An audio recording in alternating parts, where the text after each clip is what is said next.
Right, carrying on from the last video where we looked at input validation with a range of numbers, we're now going to look at input validation with a specific word. So kind of like a password program, really.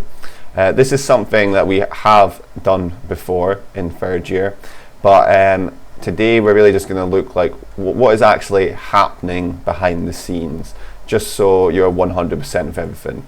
So let's highlight the variables as before. So we've got password. Now this is a very large condition. The not equal is the condition. So while the password is not equal to Spider-Man. Now this one isn't part of the code. That's just to remind you that not equal is exclamation mark equals. And then we highlight this. And that's it. Right, so let's do the arrows. Very similar to the last one. Let's just keep going. And then again, infinity sign. And I'm going to do my columns, so I'm just going to call it P word.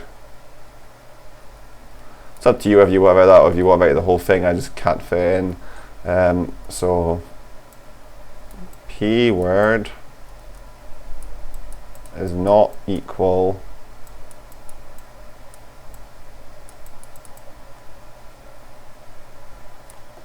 Spider-Man. Right. Receive the password from the keyboard. So they're going to get the word potato.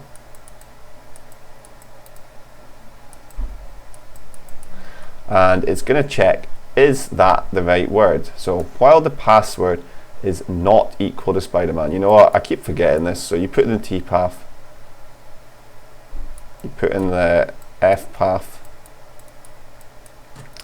So while the password is not equal to Spider-Man, is potato not equal to Spider-Man? It's a bit of a weird way to phrase it. So this is actually true because it's not equal. It's not checking if it's equal, it's checking if it's not equal.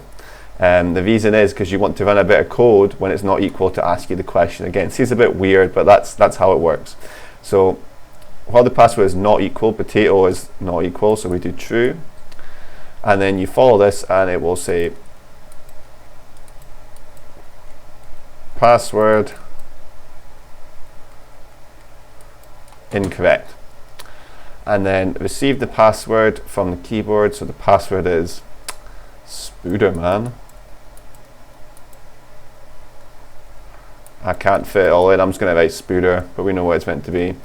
And it will say while password is not equal to Spider-Man. So while Spooderman is not equal to Spider-Man, Spooderman is not Spider-Man, so this is true. And you go in here again and you write password incorrect. And then you ask for a new password. Well, the password this time is actually Spider-Man. And so we go back around, repeat while the password is not equal to Spider-Man. Is Spider-Man not equal to Spider-Man? Bit of a weird way to phrase it.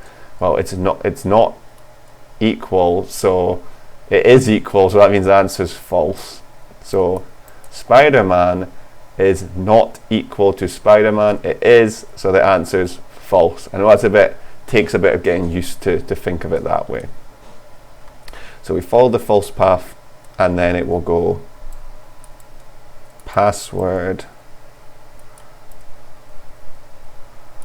accepted. And that's it. That's the end of the program. This is something that you will be using constantly. I'd be surprised if it didn't show up in the coursework, and I'd be surprised if it didn't show up in the exam. The next page is just you explaining that in English. As a result, this shows up so many times.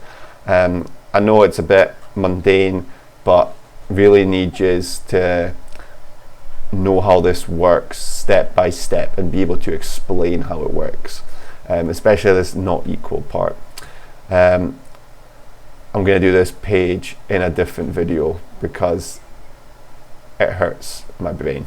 Right. Thank you for watching.